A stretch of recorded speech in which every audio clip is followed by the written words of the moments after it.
Good evening everyone. तो भाई topic हम लोगों का चल रहा था एडजेक्टिव। ठीक है। तो एडजेक्टिव का आई थिंक आज फिफ्थ या सिक्स्थ लेक्चर होने वाला है भाई ये। ठीक है। तो जितने भी बच्चे भाई सेशन को पहली बार देख रहे हैं तो इससे पहले के लेक्चर्स यानी अभी तक एडजेक्टिव में जितना भी हम लोगों ने पढ़ा दिया है उसको अगर आपको पढ़ना है तो भाई इस वीडियो को कंप्लीट होने के बाद आप पीछे के लेक्चर सारे के सारे देख सकते हैं। ठीक है। उसे पूरा का पूरा यानी जीरो से हम लोगों ने स्टार्ट किया है तो उस चीज़ को आप देख सकते हो। ठीक। तो इन दिनों लास्ट टॉपिक हमारा लास्ट रूल क्या हुआ था? लास्ट रूल 8 क्या है?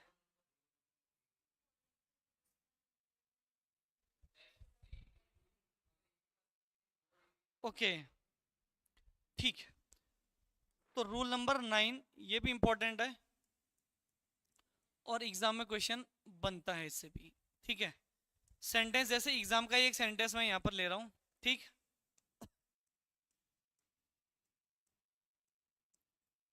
देखते हैं कौन सही बता पाता है।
लिखेंगे यार। हम्म।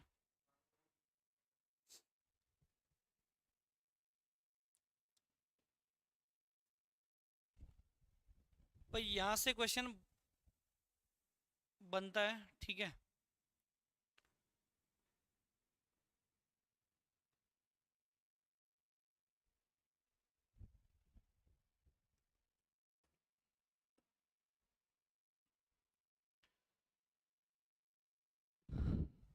तो सेंटेंस है the more you eat more you become fatter. ठीक है।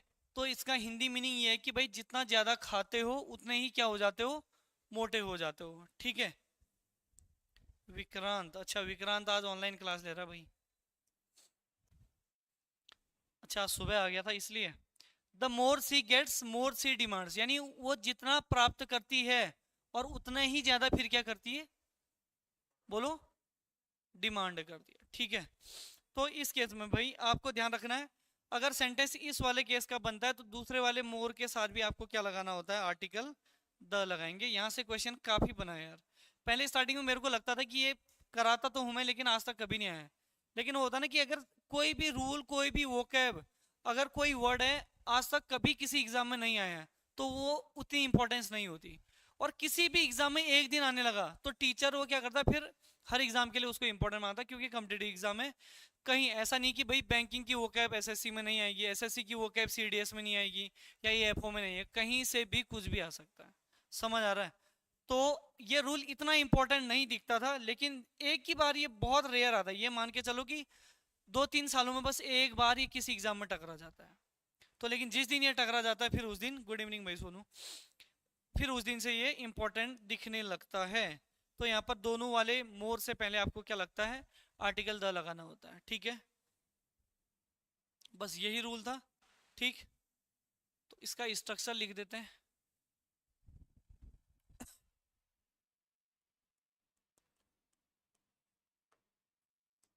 हाँ। सी के बाद क्या?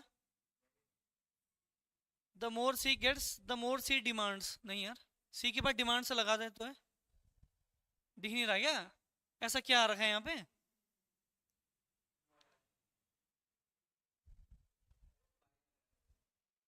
क्या लग रहा है भाई?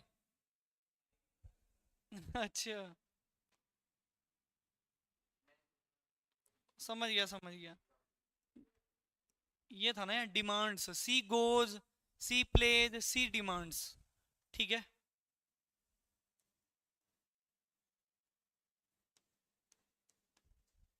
नोट, द मोर से आपको सेंटेंस की शुरुआत दिखेगी, फिर आगे जाके भी अगर मोर आ रहा है तो उसके साथ भी आप क्या लगाओगे, द मोर लगाओगे। इंपॉर्टेंट रूल है भैया, आता है यार एग्जाम में, और आया हुआ है इसलिए आपको लिखा है भी। नोट करेंगे फिर आगे बढ़ेंगे भाई। दिख रहा है, ठीक है भाई विक्रांत, बढ़े आगे। चलो भाई, ये टॉपिक भी हमारा होता है कंप्लीट। नया टॉपिक स्टार्ट होगा, ठीक है।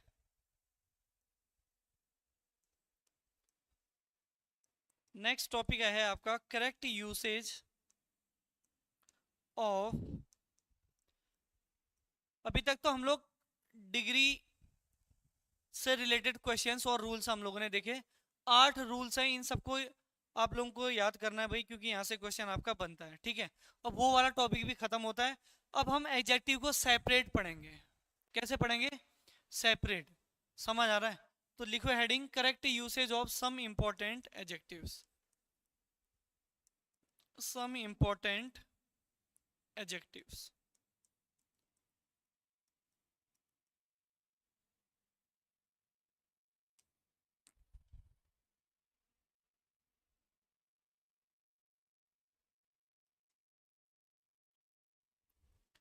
अब भाई एक एक करके सारे एडजेक्टिव्स को हम लोग पढ़ेंगे यार।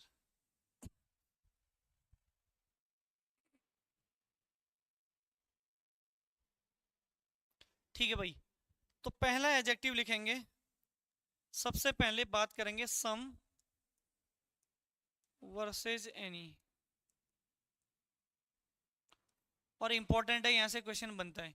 हिंदी मीनिंग की बात करूं तो सम और एनी का मतलब होता है कुछ। क्या होता है दोनों का मतलब, कुछ, ठीक है। सम और एनी दोनों का मतलब होता है कुछ।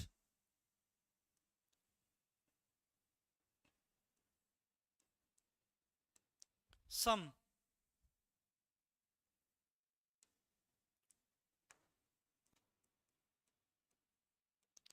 सम का यूज किया जाता है किसके लिए, हाँ पहली बात तो सम का यूज आपका किस चीज के लिए किया जाता है, प्लूरल काउंटेबल नाउन के लिए किया जाता है, ठीक है। प्लूरल काउंटेबल नाउन, और बोलेंगे सम का यूज अनकाउंटेबल, यानी देखो काउंटेबल नाउन के साथ, क्योंकि सम के बाद सिंगुलर नाउन तो हो नहीं सकता, क्योंकि सम मतलब होता कुछ। तो सम बॉय सम पेन तो बोलेंगे नहीं, क्योंकि बॉय तो एक ही लड़का हो गया ना, तो बॉयज ही बोलेंगे। तो बात यह आती कि भाई सम के बाद काउंटेबल नाउन आएगा, और वो काउंटेबल कैसा होगा, प्लूरल होगा। क्या सम के बाद अनकाउंटेबल नाउन आता होगा, यस और नॉट, बोलो। आता है भाई। तो सम, हाँ, सम यूज्ड फॉर, ठीक है। सम का यूज आप अनकाउंटेबल नाउन के साथ भी कर सकते हो, ये इंपॉर्टेंट बात है।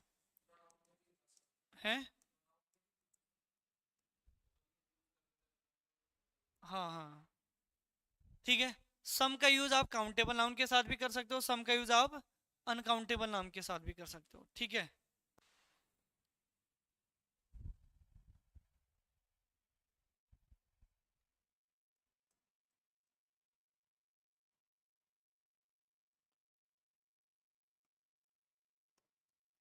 सम किस चीज के लिए,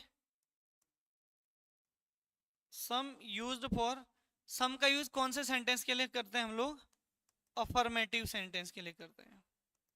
कौन से सेंटेंस के लिए, अफर्मेटिव सेंटेंस, हाँ, या इसको आप पॉजिटिव सेंटेंस भी बोल सकते हो। और सम का यूज आप नेगेटिव एंड इंटेरोगेटिव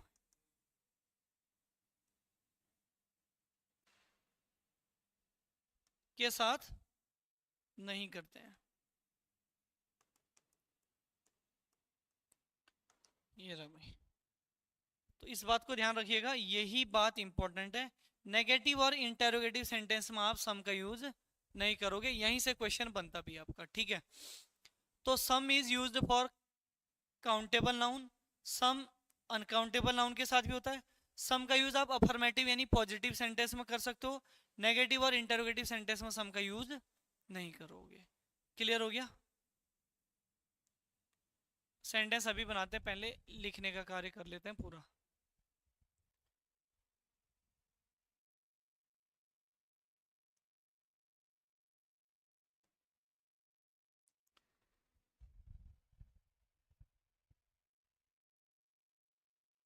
अब आती बात एनी की। एनी का यूज कहाँ कहाँ होता है यार? एनी का यूज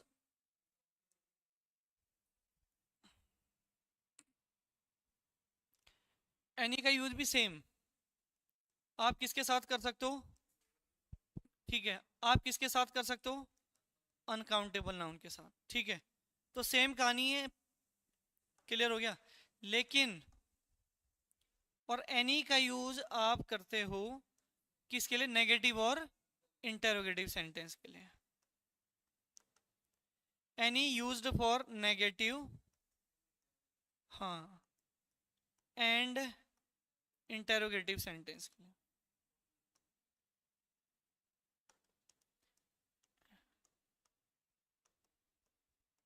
ये रहा, इंपॉर्टेंट है। तो भाई यहां से क्वेश्चन बना है। क्वेश्चन कहां से बनता है मैं दिखाता हूं आपको। इस वाले रूल से सिर्फ और सिर्फ एक क्वेश्चन वो बना के देते हैं, वो सम के साथ क्या दे देते हैं? नेगेटिव। जब भी मैंने इस रूल से क्वेश्चन देखा है, बस एक ही क्वेश्चन मुझे बार बार नजर आया यहाँ पर एग्जाम में, कि भाई वो सम का यूज नेगेटिव सेंटेंस में दे देते हैं।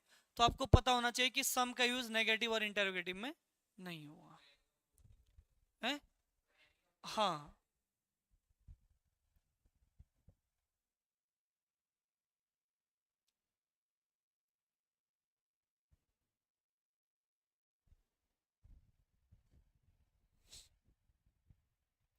बढ़ा आगे। चलो भाई कुछ सेंटेंस लिखते हैं यार। तो ये की पॉइंट्स हैं, इनको ध्यान रखिएगा भाई। ठीक है,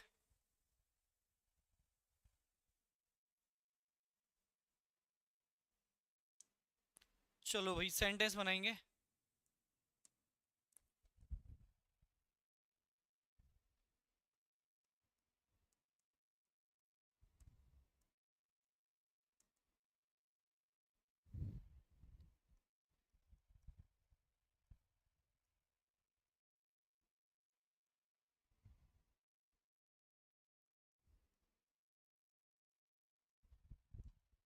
बस यहीं से क्वेश्चन बनता है आपका। तो भाई यहां पर सेंटेंस लिखा I have some water. Sentence बिल्कुल आवाज कट रही है।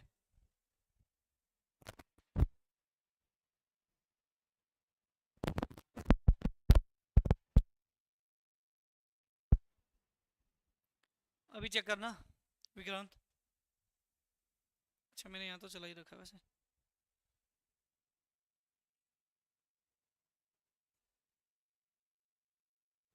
अभी क्लियर है क्या?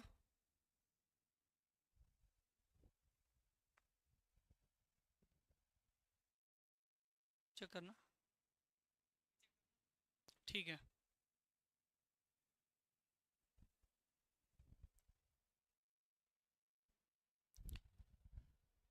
अभी तो क्लियर है ना?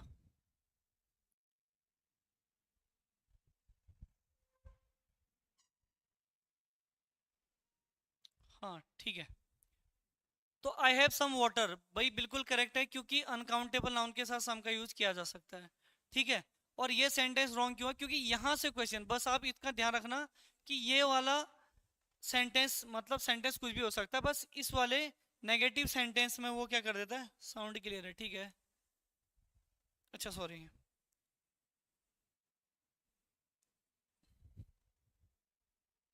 ठीक है, तो I don't have some water बोलना गलत हो जाएगा। आपको पता है सेंटेंस नेगेटिव है, तो आप क्या बोलोगे? I don't have some water की जगह आप क्या बोलोगे? Any water. ये रहा भाई, ये सेंटेंस करेक्ट होगा। तो यहीं से क्वेश्चन बनता है बार बार। ठीक है, सेंटेंस छोटा बड़ा वो आगे पीछे कर देंगे, लेकिन उससे मैटर नहीं करता, मैटर ये करता कि भाई आपको नेगेटिव सेंटेंस पहचानना है और नेगेटिव में सम का यूज आप नहीं करेंगे। ठीक है, हाँ।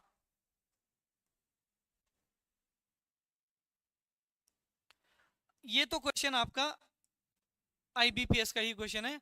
उन्होंने दिया था I don't have some money, और बच्चों को लगा यार सेंटेंस में तो कुछ गलती है ही नहीं, और इतना छोटा सेंटेंस। नहीं आईबीपीएस नहीं, आईपीएस का कोई बच्चा था, वो प्रैक्टिस सेट कर रहा था, मुझे ऐसा लग रहा है, क्योंकि मुझे ध्यान है कि मॉर्निंग वाला बैच था और सुबह किसी एक बच्ची ने बाहर क्वेश्चन पूछा था, आज से 3-4 महीने पहले की बात है ये।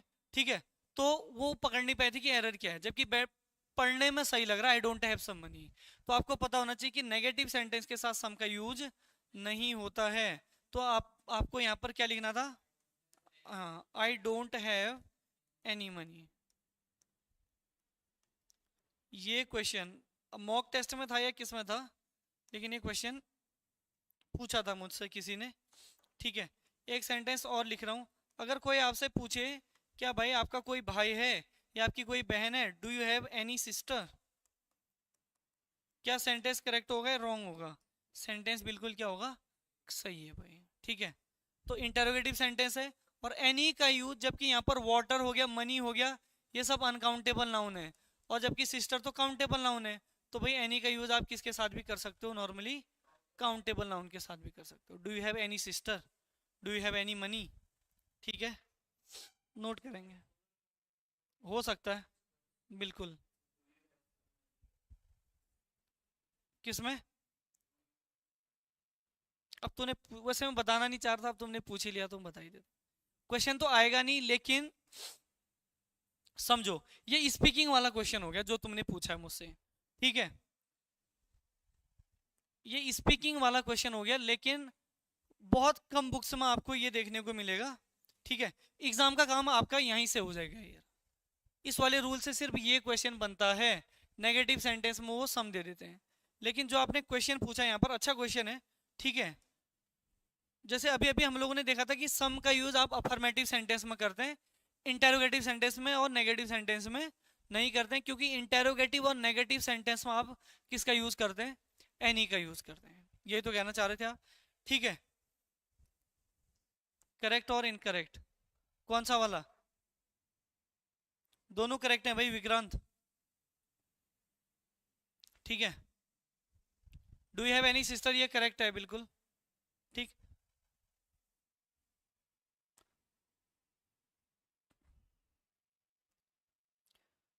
अच्छा एक बार फिर से रिकॉल कर लो। अभी अभी हमने ऊपर देखा था कि भाई सम का यूज आप कहाँ करते हो, अफर्मेटिव सेंटेंस में करते हो। इंटेरोगेटिव और नेगेटिव सेंटेंस में आप किस चीज का यूज करते हो, एनी का यूज करते हो। लेकिन जैसे अभी अभी आपने बोला था क्या, जैसे ये रहा, अच्छा सपोज करो आप ये बोलना चाह रहे हो कि भाई do you have any money, तो ये सेंटेंस तो 100% करेक्ट है, क्योंकि इंटेरोगेटिव सेंटेंस है। तो इंटेरोगेटिव सेंटेंस में आप क्या लगाते हो, एनी का लगाते हो। लेकिन इनका क्वेश्चन ये था Vikrant, some of them didn't participate in the exam. बिल्कुल 100% करेक्ट है यार, 100% करेक्ट है ये। ठीक है, सम ऑफ देम, यानी ये तो सीधा सीधा दिखा रहा है कि भाई उनमें से कुछ लोगों ने एग्जाम में पार्टिसिपेट नहीं किया। और यहां पर मैं आपको एक चीज बताना चाहता हूं विक्रांत, सम यहां पर प्रोनाउन है, एडजेक्टिव नहीं है। समझ आ रहा है?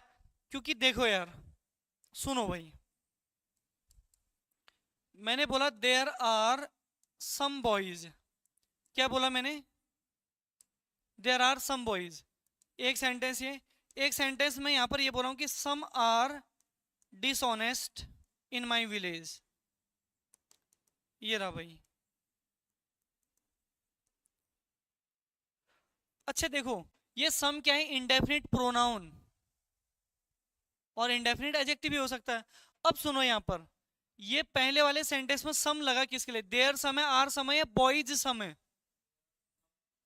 नहीं, सम मतलब कुछ। ये सम किसके लिए लगा, देयर सम है, आर सम है या बॉयज सम है? सम बॉयज बोला ना, यानी ये सम वर्ड लगा है बॉयज के लिए। बॉयज क्या है? नाउन। नाउन के लिए जो लगता है वो कौन होता है? एडजेक्टिव होता है। समझ आ रहा है? ठीक है। लेकिन इस केस में मैंने आपको बताया, चाहे हेल्पिंग वर्ब हो या लिंकिंग वर्ब हो, ये तो ये वर्ब हमेशा अपने साथ लेती है सब्जेक्ट। सब्जेक्ट बनने का अधिकार किसको होता है? नाउन और प्रोनाउन को। सम नाउन तो हो नहीं सकता, तो सम क्या है यहाँ पर? प्रोनाउन है। ये रहा। तो मैंने आपको बताया भी है कि सम, एनी, इनके तुरंत बाद अगर नाउन आता है तो ये एडजेक्टिव होते हैं। अगर इनके तुरंत बाद अदर वर्ड्स या वर्ब आती है तो ये प्रोनाउन होते हैं। तो ये क्या होते हैं? याद आया भाई विक्रांत? हाँ। हाँ, क्योंकि एज ए सब्जेक्ट यूज करें तो फिर वो प्रोनाउन होता है, क्योंकि सब्जेक्ट बनने का अधिकार एडजेक्टिव को नहीं होता, वो प्रोनाउन को।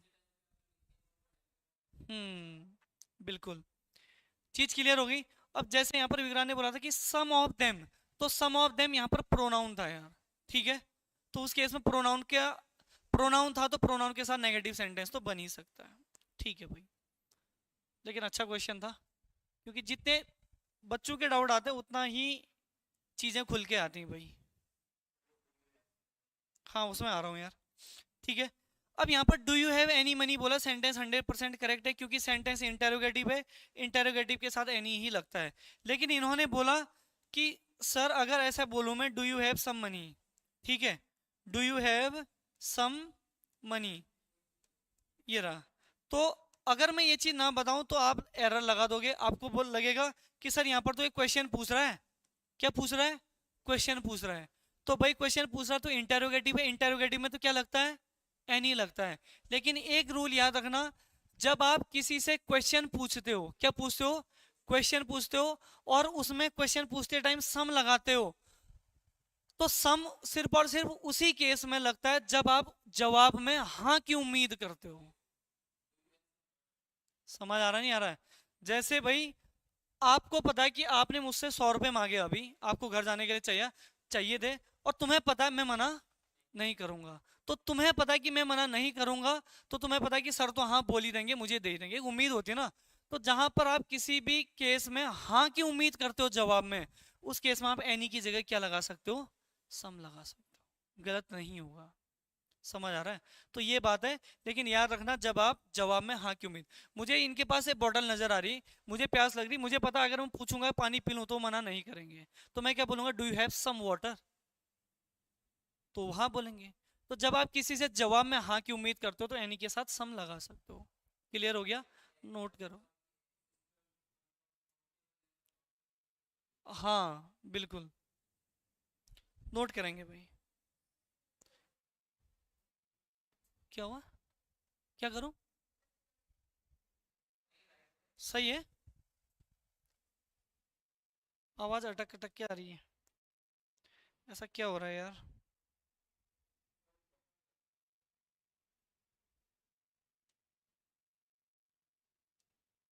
एक मिनट।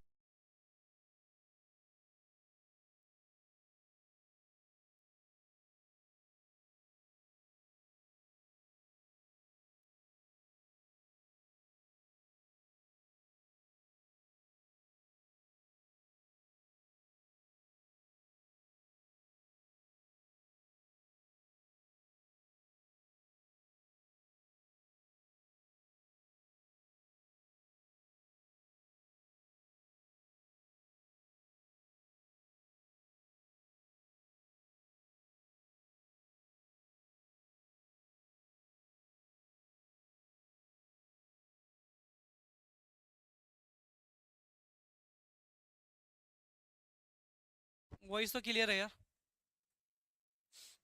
वॉइस क्लियर है भाई। हाँ साउंड क्लियर है। भाई विक्रांत, दिक्कत आपके फ़ोन में मुझे लग रहा है। चलो जल्दी से नोट करेंगे। फ़ोन में, नेटवर्क में।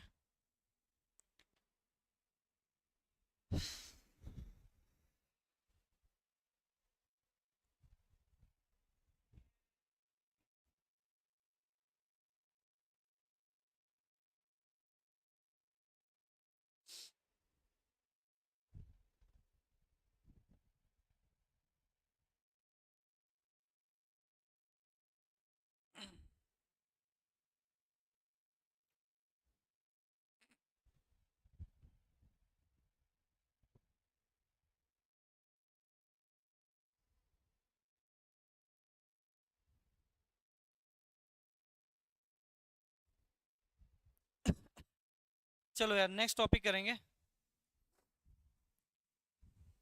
ये फर्स्ट था भाई आपका क्या, यानी सम और any.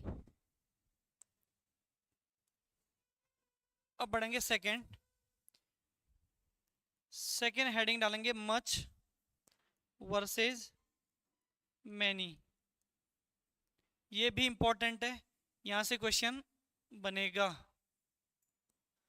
Much versus many. Good evening भाई वजोरा साहब, नाम भी बड़ा खतरनाक है यार आपका।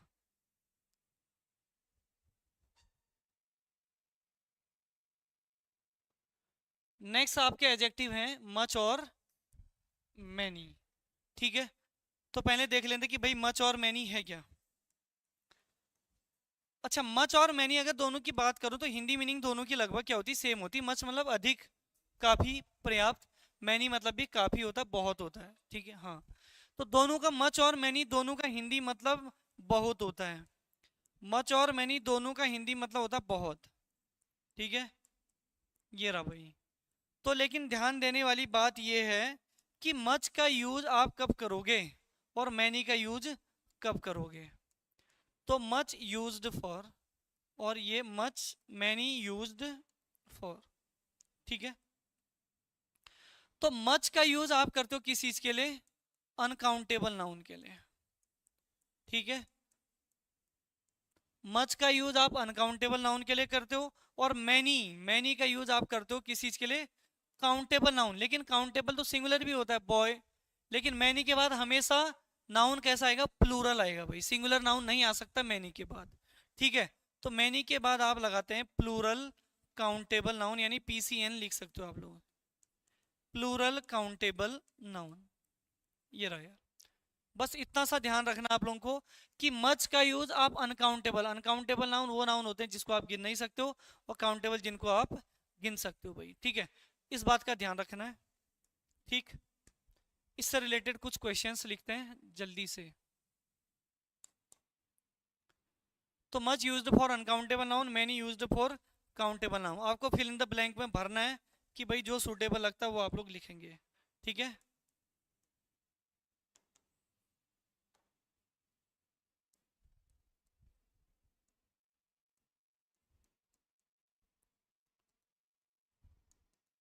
साथ साथ में सेंटेंस लिखेंगे।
फर्स्ट में भी आंसर दो भाई सोनू,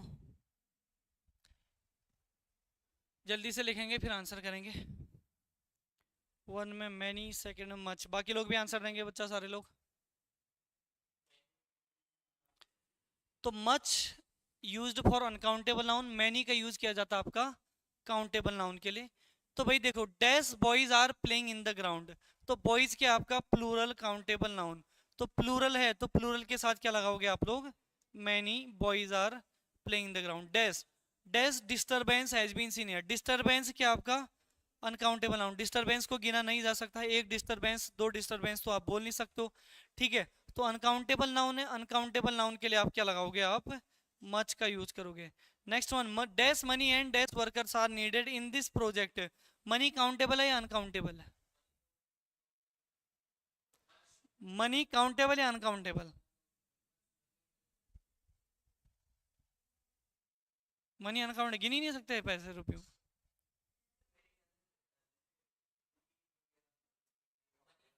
ऑनलाइन वाले बच्चे जितने भी कनेक्ट है जल्दी से आंसर दो, मनी काउंटेबल है अनकाउंटेबल?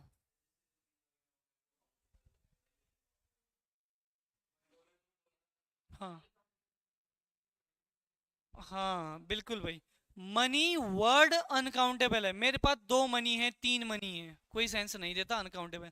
मनी के जो यूनिट्स हैं या वैल्यूज हैं या जो करेंसी हैं वो काउंटेबल है, जैसे 1 rupees, 100 rupees, 4 rupees, 5 rupees. Clear हो गया? तो मनी वर्ड अनकाउंटेबल होता है यार। तो क्या आएगा यहाँ पर? Much money and workers, workers क्या होता है? काउंटेबल होते हैं। तो much money and many workers are needed in this project.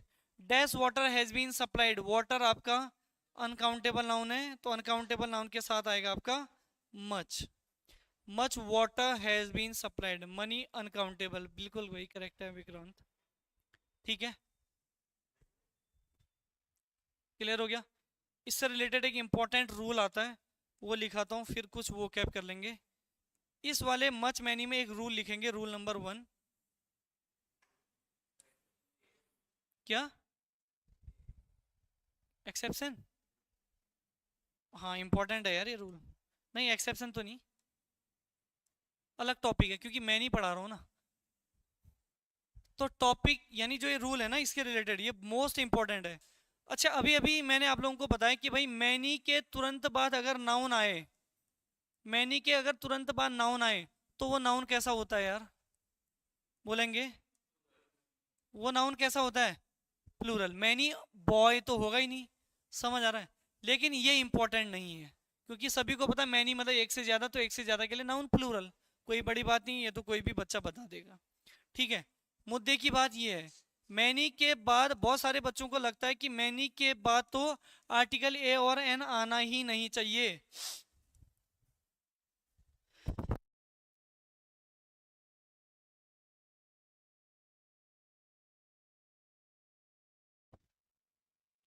बहुत सारे बच्चों को लगता है कि मैनी के बाद क्या नहीं आना चाहिए? ए और एन, क्योंकि ए और एन का हिंदी मतलब क्या होता है?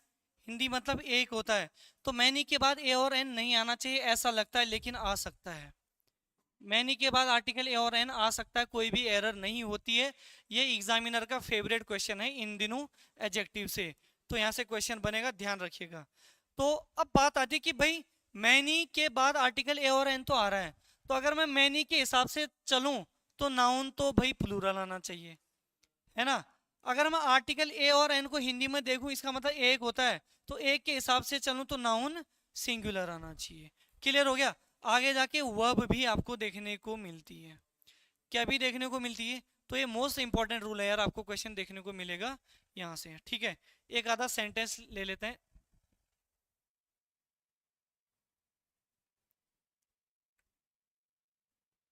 अच्छा यहाँ पर याद रखना, यहाँ का जो वर्ब होगा ये वर्ब भी कैसी होगी? वर्ब भी कैसी देगा? सॉरी, यहाँ पे वर्ब प्लूरल आएगा। नाउन प्लूरल तो वर्ब भी कैसी आएगी यार? वर्ब भी प्लूरल रहेगी।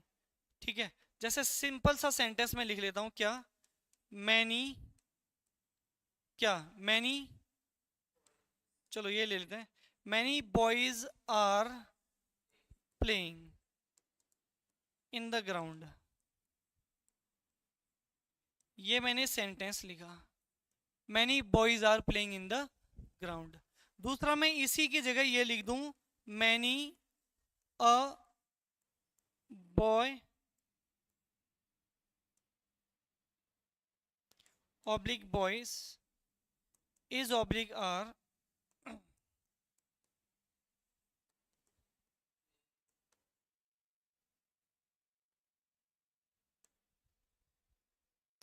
Playing in the ground. भाई मोस्ट इंपॉर्टेंट मैं फिर से कह रहा हूँ यार, यहाँ से क्वेश्चन बनेगा भाई, नॉन प्लूरल व प्लूरल। ठीक है, बोलो यार फर्स्ट वाले सेंटेंस में क्या आएगा? देखो मैनी, मैनी के तुरंत बाद नाउन दिखा, मैनी के तुरंत बाद नाउन दिखा, तो मैनी के तुरंत बाद नाउन आता तो नाउन प्लूरल होता है। और वर्ब भी कैसी लेता है, वर्ब भी प्लूरल लेता है। अगर पास्ट में होता तो आर की जगह क्या आता, वर आ जाता। अगर प्रेजेंट परफेक्ट होता तो हैव आ जाता, हैज हैव में। क्लियर हो गया। लेकिन अब पहली बात तो बच्चे सोचते हैं कि मैनी के बाद एग्जामिनर क्या करेगा, एग्जामिनर मैनी के अ दे देगा और बॉयज दे देगा, तो बच्चों को लगता है भाई आर्टिकल ए हटा दो। नहीं, मैनी के बाद आर्टिकल ए आ सकता है, कोई दिक्कत नहीं है। लेकिन अगर यहाँ पर आर्टिकल ए और एन आ जाते हैं तो इस केस में आर्टिकल ए और एन का मतलब एक होता है, तो वर्ब नाउन कैसी लेगा, नाउन सिंगुलर लेगा। और वर्ब भी कैसी लेगा, वर्ब भी सिंगुलर लेगा। लेकिन वॉइस, वॉइस प्लूरल देता है। इसका many a boy is playing, इसका मतलब भी क्या हुआ, बहुत सारे लड़के खेल रहे हैं। इसका मतलब भी क्या हुआ, बहुत सारे लड़के खेल रहे हैं। क्लियर हुआ या रिपीट करूं यार, क्या कह रहे हो? प्लूरल होगा, हाँ, लिख देता हूँ हिंदी में। अच्छा, इसका मतलब क्या हुआ, प्लूरल, बहुत सारे लड़के खेल रहे हैं। और इसका मतलब भी क्या हुआ, एक लड़का खेल रहा है, थोड़ी होगा इसका मतलब। अच्छा, इसमें से अगर मैं नहीं हटा देता तो a boy is playing in the ground, एक लड़का ग्राउंड में खेल रहा है। तो यहाँ पर बहुत सारे लड़के ग्राउंड में खेल रहे हैं, वॉइस प्लूरल ही देगा यार। ठीक है, तो आपको ध्यान रखना है नाउन आपके आएगा यहाँ सिंगुलर, और वर्ब भी कैसी लेगा, सिंगुलर।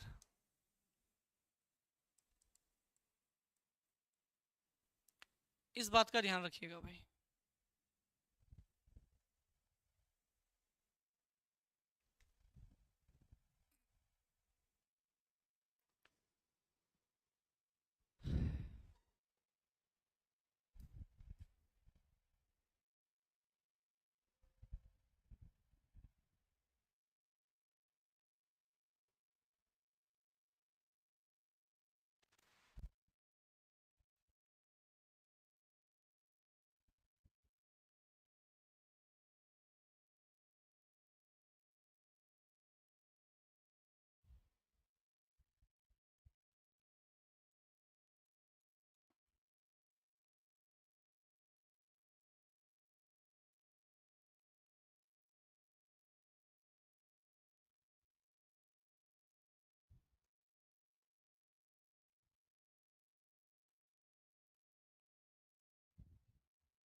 क्लियर है दोनों, कोई गलती नहीं।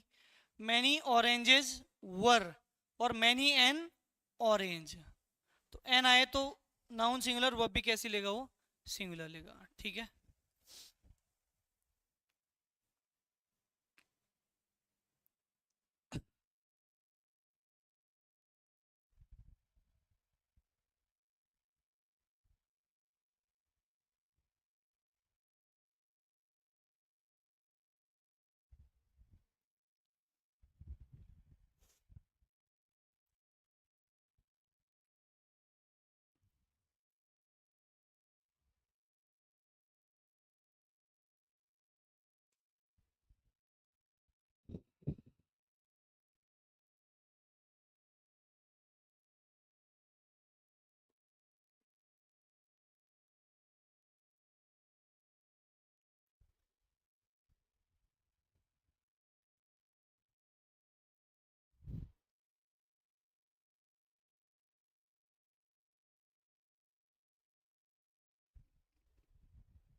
लास्ट सिनोनिम्स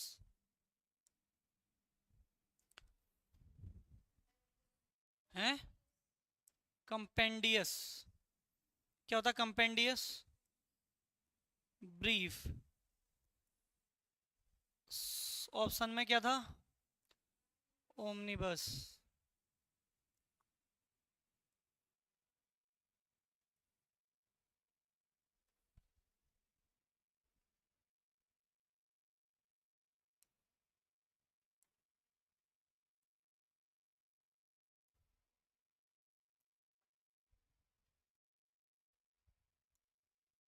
ये था ना लास्ट। चलो भाई नेक्स्ट वर्ड है नेबुलस। वर्ड है नेबुलस। क्या आंसर होने वाला है नेबुलस का? टाइनी, वेग, इनसिग्निफिकेंट और डेड।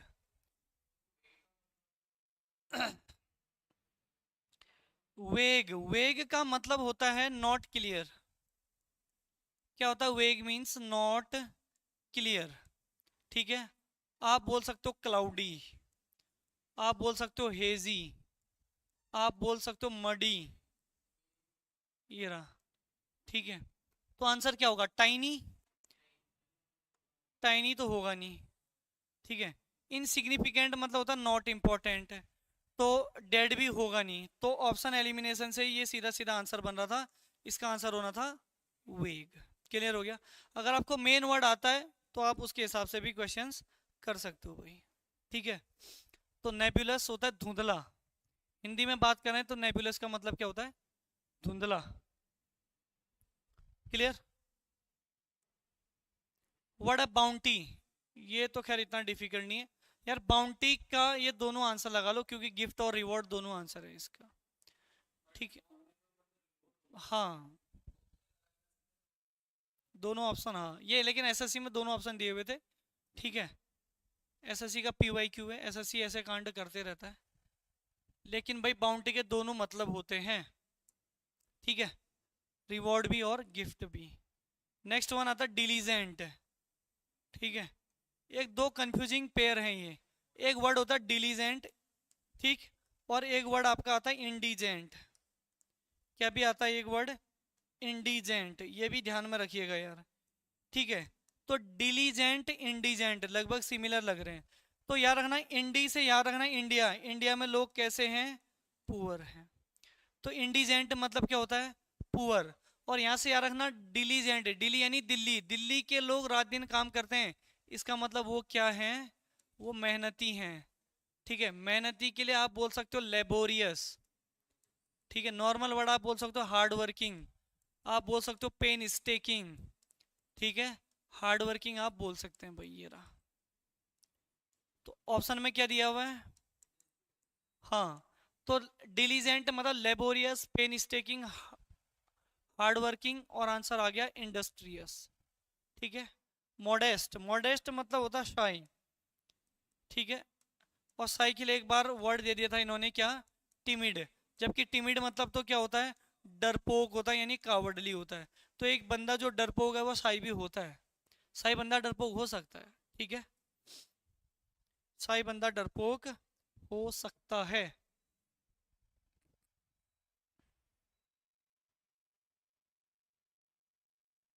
लिख लिया? चलो भाई नेक्स्ट में आते हैं, अनकूथ।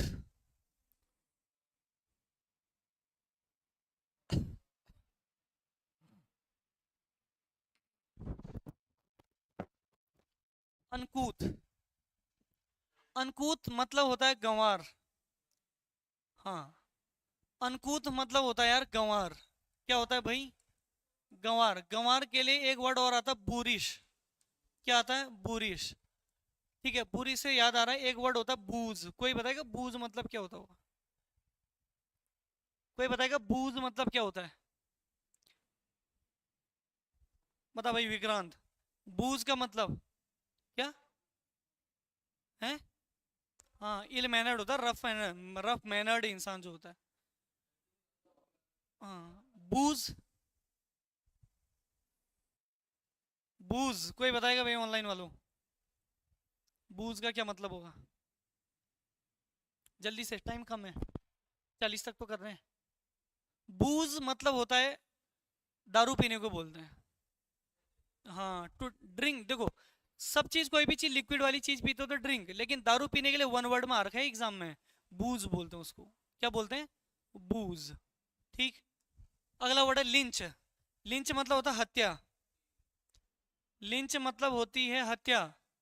ठीक है, तो लिंच, हाँ, का है हत्या। ठीक है, तो मोब लिंच भीड़ के द्वारा हत्या को बोलते हैं। ठीक। मर्डर को बोलेंगे यार लिंच।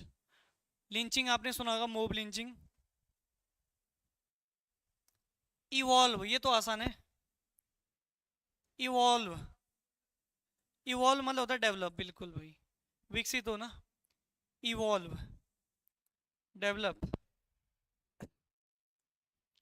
वैक्स्ड, हाँ, वैक्स्ड मतलब होता है कोई भी चीज जो आपको बहुत ज्यादा परेशान कर रही हो, तो वैक्स्ड क्वेश्चन भी होते हैं, यानी एनोइंग। ठीक है, एनोइंग। अल्कोहलिक ड्रिंक पीना, ठीक है, वैक्स्ड। चलो भाई, आज का लास्ट क्वेश्चन करेंगे। वो क्वेश्चन है आपका क्या? रीइंफोर्स। ठीक है, हाँ, रीइंफोर्स मतलब होता है किसी चीज को मजबूत बनाना। ठीक है, तो मजबूत बनाना, इसके लिए ये वर्ड आ गया। और इसके लिए एक वर्ड और आता है इनविगोरेट। क्या? इन विगोरेट, इसका मतलब भी मजबूत बनाना है। एबंडन मतलब होता है क्या करना? छोड़ देना, त्याग देना, गिव अप कर देना किसी चीज को, एब्डिकेट कर देना। ठीक है,